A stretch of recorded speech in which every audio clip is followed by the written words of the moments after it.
publiko, lalong-lalo na dahil ito po ang main point ko, hindi yung use nito, pero yung proseso. Ang panawagan ko, i-debate natin lahat ng mga budget, lalo na yung mga ini-increasean ng budget, dahil ang Kongreso ay nagtaas ng sariling budget ng 10.5 billion pesos na walang debate. At ayaw ko pong sabihin na ginagawa ito na walang nag-question, kaya napahayag po ako para lang on the record na hindi ito naaprubahan na walang nag-question.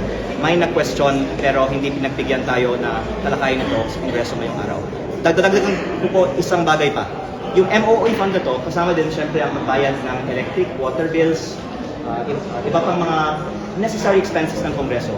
Kasama din po dito ang bayad sa mga consultants. Marami pong mga consultants na kausap po sa Kongreso, binabayaran sila sa cash.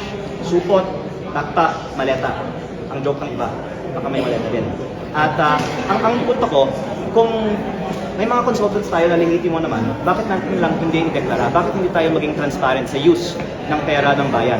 At panghuli, I'm sorry to bring this up, pero ito ay dahil nga napansin ko, daming mga trolls sa social media, may deklaradong programa ang House of Representatives, ang CARES program. At ang sa CARES program na to, ang mga congressman ay binibigyan ng 10 to 100 slots para sa mga keyboard warriors.